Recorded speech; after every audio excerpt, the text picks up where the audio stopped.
All right, everybody. Hello and welcome to this week's From the Field Farm Chat with Idaho Wheat. My name is Ryan Mortensen. I am the Programs and Communications Manager for the Idaho Wheat Commission. Thank you all for joining us today. We have Jared Gibbons on with us today from the University of Idaho Extension Center in Madison County up in Rexburg. Jared has been working over the past year on a water efficiency study in wheat and barley varieties using drones. The purpose of this study is to assess how efficiently different wheat and barley varieties are using water. But before we get to Jared, I just want to remind you that you are welcome to ask questions throughout this podcast. You can type your question in the chat, or you can use the raise your hand icon, or unmute yourself, and I will make sure we get those questions and comments in for Jared today. So Jared, if you would go ahead and provide a brief introduction of yourself, what you do and what inspired you to start this study, we'll go ahead and take it from there. All right. Well, I've been an extension educator for 2.5 years now. So I'm a transplant to the Rexburg area. I grew up in northern Utah in the Cache Valley. And my bachelor degree was in horticulture, actually. So I spent quite a few years in greenhouses, landscaping, special produce and that sort of thing.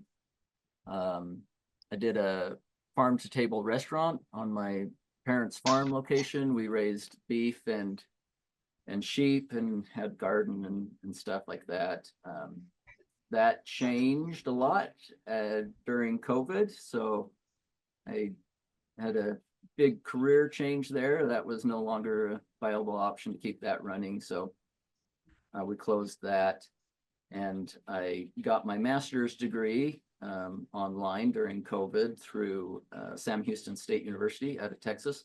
And I studied sustainable agriculture and the food environment is what it's called. So that nexus between producing food and moving it from the field into production. So food safety and a lot of those aspects is also what I studied and was fitting with the career I just came from, doing some agritourism and some restaurant stuff. This particular project, as I got started, we have some drones here in our office we've used for a number of years before I got here. And I was looking for ways to use that in the agriculture setting. And the water use, and this was before the curtailment and that whole discussion and situation. So I was listening to conversations around water and stuff like that in Idaho. So I thought, this would be a good topic. I floated that past some growers here and some industry folks, and they thought it would be valuable to look at least. So the point of this was to look and see if there's anything interesting there to use these tools in a new way or look in a new spot with these. Can you tell us kind of what inspired you to use the drones to assess the water use efficiency? Yeah, so with the drones, it makes it easy to cover a lot of area pretty quickly. Like I said, those drones we already had in the office. We use them to teach 4-H kids how to, some science and engineering things, how to fly drones, what drones are used for now, what the future of that kind of looks like. So there's a good chunk of the year that we're not using those. And so I wanted to make use of things we already had. And I started looking at different cameras. So multi-spectrum cameras that can see in certain wavelengths or also in the near infrared outside of the visual light spectrum. And those can come as part of a drone already assembly, and those are actually quite expensive. So I was looking for a small research project that would not cost a lot of money, so we could try this out, and then we'd have the cameras in the future that we can use on other projects as well. So I was able to find some cameras, and for the video, we've got these little cameras right here. They're about the size of a small matchbox. So I was able to find those that can be just added onto a drone. So the camera company makes, so this is our typical little small drone. They make a bracket to fit various models, and so that bracket will hold this separate camera that's different than the built-in regular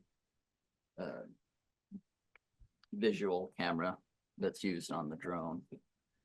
So when I saw that, I thought, oh, that's a good setup. Those cameras can be used with or without the drone. We can collect some data in various locations and see what we can find out. The serial trials that we do, that the university does, we have them on the eastern side, closer to me. There's Aberdeen, Idaho Falls, and Teutonia. And so I thought those fields are already be planting. We're already have all those varieties right next to each other. Let's see if we can collect some other data around water use efficiency while those are already being planted. So fairly small investment in equipment to go explore and see if we could tell any differences between varieties, both of wheat and barley that are planted in those trials, to see if there's any difference. In your study, you talk about how you use the near infrared cameras to help measure plant health and water use efficiency. Mm-hmm. Can you talk a little bit about that? Yeah, so the way that works is you have an index, some different indices. So you're taking different wavelengths, in this case, green, light, and near infrared. And depending on the health of the plant, all the way from, dead plant material or soil, bare soil, to a living, green, healthy plant, will reflect those wavelengths of light in a predictable manner and in a different way, depending on how healthy it is. So a green plant, healthy plant, is normally reflecting the near infrared light, right? And the near infrared light, that's like a radiant heater or something like that. That's heat energy, more or less. And so the plant doesn't want to collect more heat than it wants or it can use, right? So it wants to reflect that, collect the blue and the red light for photosynthesis. So the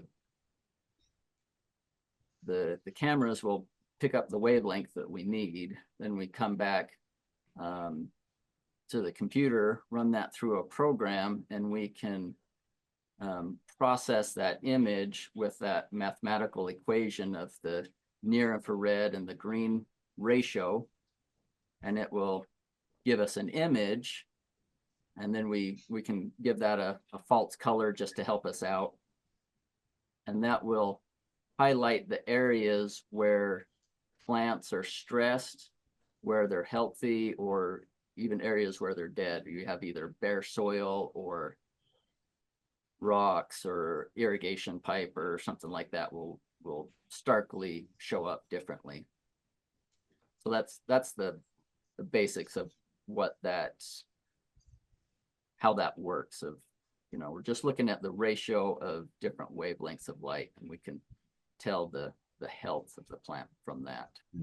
So Jared, those wavelengths you mentioned, I mean, this must, based on past research, I'm assuming, is this in a set of software that you have that you've been able to access, or how are you putting the mathematical combinations of the wavelengths together? Yeah, so this is software. So this type of thing has been done in research for a lot of years, and all that kind of detail has been figured out. So it's to the point where all I have to do is upload images, go into the software, select the right settings, and it will spit out an image for me. And we can see from that image the contrast better than we would just a regular camera image or visual. And what size of area do you get an image from? Well, that depends on the height that you're flying the drone. Mhm. So I flew between 80 and 100 feet approximately. It was kind of a balancing act there of collecting enough detailed photos, but then I also have the flight time that I can get out of my drone, the battery life, that I can get in a single pass over the field. But you could do anything from, I could take these cameras handheld and just look at them at standing in the field or in a greenhouse in pot trials. If you're doing something like that, you could do that. Sure. Or through using a drone, we could take individual images and then stitch those together into one big image. Or you could fly really high elevation and get the whole field at once, but then your details, your focus, the pixels, right, wouldn't give you as much detail at a higher elevation, especially when I was looking at plot trials. I have very small plots, so I want to be able to get as much detail as I can. So when you're flying over a plot, you have a number of data points per plot then that you have, or how do you actually estimate the plot per se? Let me share my screen here. Can you see? Let's see. There we go. Yep. Is that showing up there? So let's see. I gotta click back in here to advance the screen. So that's an example of the drone we used. And the other purpose also was to figure out, is this useful for a farmer or producer? Does it move beyond research to something usable to production? So this image is one of the plots at one of the fields at Aberdeen. And that's actually a compilation of a whole bunch of pictures. So one picture would be that image in the center of the screen. You'd collect, that's the edge, the corner of it, right? So you're not getting all plots in the image. There's probably a dozen plots right there. So what I did there was, with the regular imaging camera built into the drone, I flew over and took a bunch of these pictures, and then those all get stitched together, kind of like if you're doing a panoramic picture on your camera. It would take a bunch of those and then put them all together, kind of puzzle pieces, putting them together, and it's called an orthomosaic. That way it gives you really high detail. You can, if you have this file, you can zoom in and have a lot of detail. Whereas if you just took one picture if you had to be at this elevation to get that whole field into your frame of view in the picture, in the camera, you would lose a lot of detail and definition when you tried to zoom in. Now when it comes to looking at the NDVI is one most people are familiar with, the term of looking at these different wavelengths. I did a GNDVI, which is green normalized difference vegetation index. So that looks like this. So the one that appears pink, that's your regular image from the multispectrum camera. And then, and your regular visual one in the middle. And then the green one with those red areas, that's after the image has been processed and you're seeing the result of that ratio between infrared and green. So you can see by comparing those pictures, you can obviously see the bare ground areas. And so those show up as red or dark red in our processed image. If you just look at now visually, there's some weeds on the edge outside of the plots, and they're a different shape, so you can kind of see them in the visual image. On the raw image there, you can see some lighter pink areas, but then in the processed image, you can really distinguish those weeds.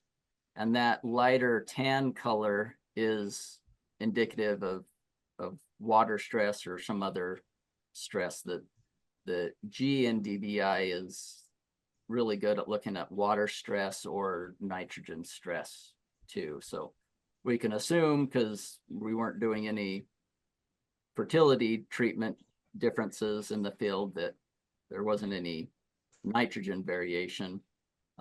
So the difference that we're seeing is because of water stress or something similar to that.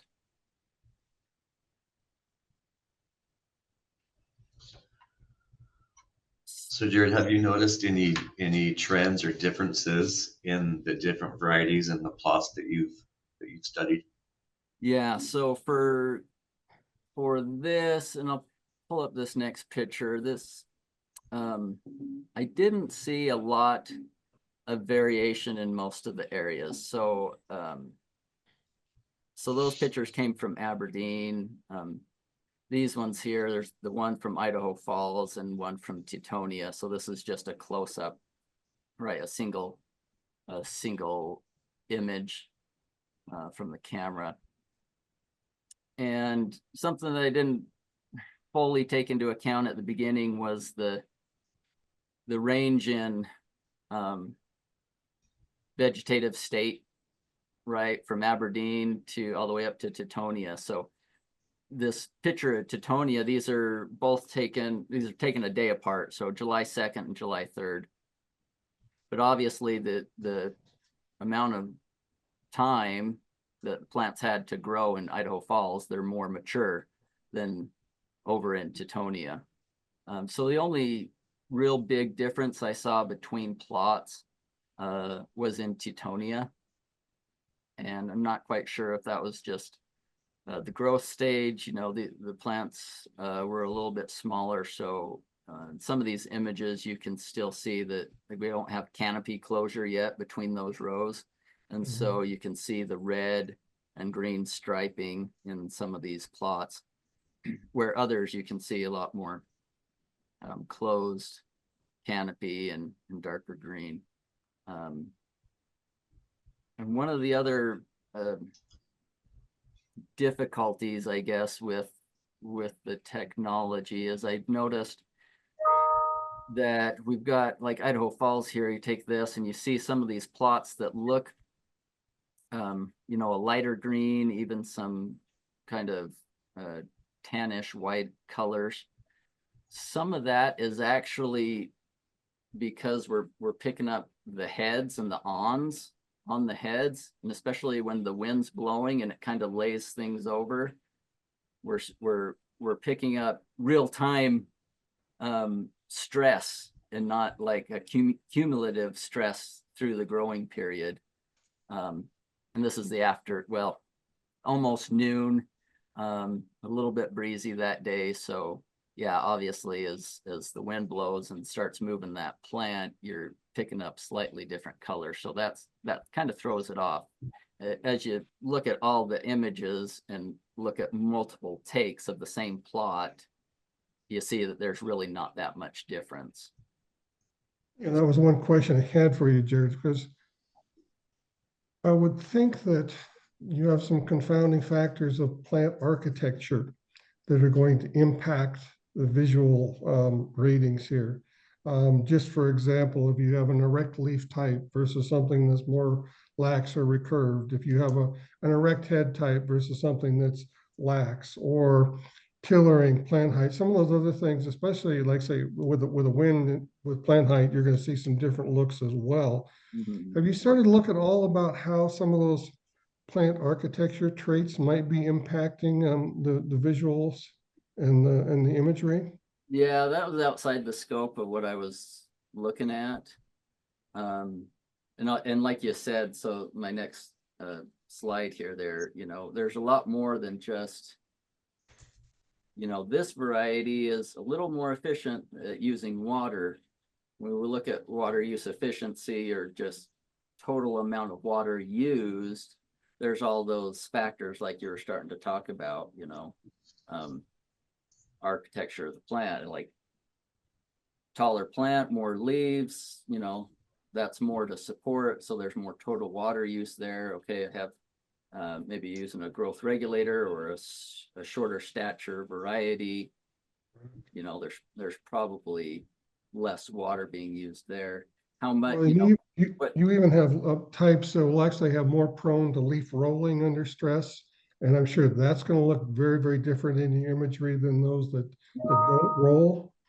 So I think you're going to have to take a look at some careful architecture confounding factors in this to try to help you kind of elucidate what's really tolerant to water stress and what isn't in there. I think it's fascinating what numbers you're going to be able to come up with, but I think you're going to have some confounding effects that you're going to have to weed out of there to really get that the water use efficiencies. Yeah, for sure. And I kind of realized that going in. There's not really silver bullets in the world, right? There's always connections. We're always looking at things in a system. But I thought it was still worth the effort to see if we would look, right? Make the observation. What do we see? Should we? Well, the other thing is you don't have a lot of money into this, right? Right. So if you do have the ability to really go up to field scale, not plots per se, but field scale, where you're looking at one variety over a wide area and look at pockets of stress, that's a pretty cheap investment to really have a good look over what that field is what's going on in that field. Yeah, and I think in the future this technology can be useful for farmers to make real time or in season adjustments. Right. I'll share some other stuff because this was really a pretty basic research project. And actually after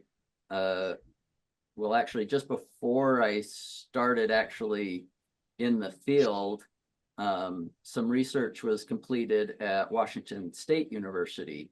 And I just came across that this winter as I was, still working on image processing and stuff.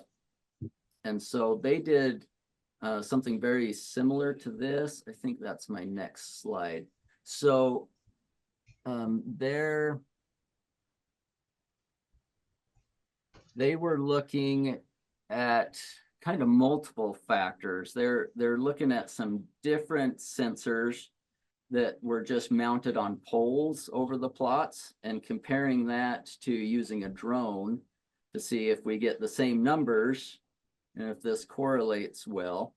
But this was a lot larger study, $100,000 or something for their grant or in that range. So they were able to actually do different irrigation treatments to look at drought tolerance and stuff while they were doing these kind of images. So the takeaway from that is they actually were able to find specific varieties that continued to have, you know, as you have a drought conditions, you have less yield, obviously, still there, you don't have that magic variety that continues to have a high yield in drought conditions.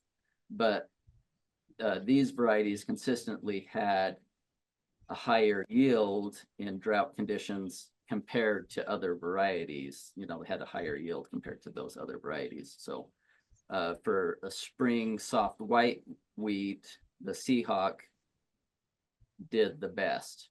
And for the spring hard red alum, and there were a couple others, but I picked ones that are typically grown in Idaho too, especially South and East Idaho. And the winter soft white, auto, and the Northwest duet. And those were the winter irrigation, their normal treatment for irrigation was 30 inches. And then their drought treatment was 6 inches. The spring varieties, they had 16 inches of total water, 8 inches, and 7 inches for those different treatments. So I was happy to see that. I'm like, oh, well, I wish I would have saw that ahead of time. I didn't know they were working on that. We don't always know all the research going on in the region, but that's an interesting one to look at there too. But the point that I thought was most interesting was they were using, instead of using drones, they had an array of sensors on a pole, and they could move that around to plots, and then they had some that were stationary in those plots, and about a 8-foot basically.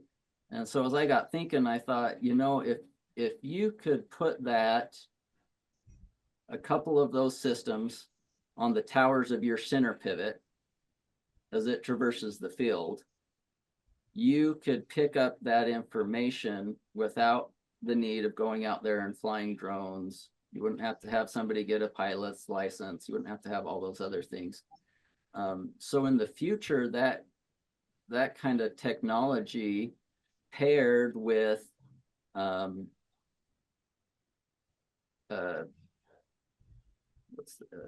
variable rate application. If we have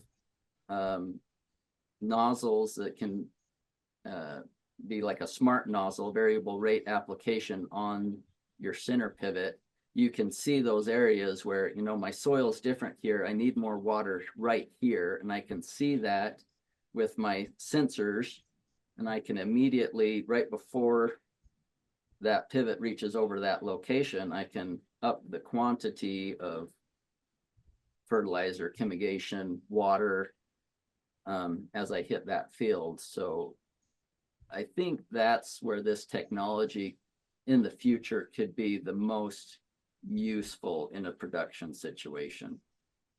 So Jared, kind of what's next for you in this? Do you have another study or a plan in mind of what this summer brings? Yeah, there's unforeseen things going on. So the drones we have are DJI drones. So that's a Chinese company. So when I put in for this grant and got started, there wasn't any issues. And now geopolitics have changed, and there's going to be a deadline in December of this year that we won't be able to use any federal money, collect data with certain brands of drones. So that's one of those. So if I want to continue looking at this, we'd have to get new drones. That can be kind of expensive. But the good part about these is the cameras aren't built into the drone. I can use these cameras still. So for other projects, that my colleagues have, if we want to look at this type of thing, we can still set these cameras up and get use out of them. But with what I've seen, I don't think continuing to look in the same spot is going to return a lot of actionable information. I didn't see a lot of differences, and it kind of makes sense. In the variety trial, we're not putting them under drought stress. We're treating them all the same. So it would have been interesting if there was some consistent differences in a particular variety across the different sites. And I haven't completed everything, but so far it doesn't look like that anything's going to stand out that way. So I don't think there's value in continuing this exact same line of attack. But the other components of water use and soil health that all tie into this, along with varieties, I think that's going to be something I'm looking at more going forward. So you mentioned, the issues with some of the drones, but there are commercial companies that you get data from as well out there these days. And I don't know if that would be more efficient than trying to handle the hardware yourself, but those other options are, I'm sure, going to start to grow over the next number of years, and as people get access and more interest in utilizing the data. Yeah, for sure. Jared, do you see this being beneficial for Idaho wheat farmers? The kind of the technology aspect in general? Just the study as a whole. This particular, for my stuff, I don't really have any big, like, hey, look, here's some results. Sure. Yeah.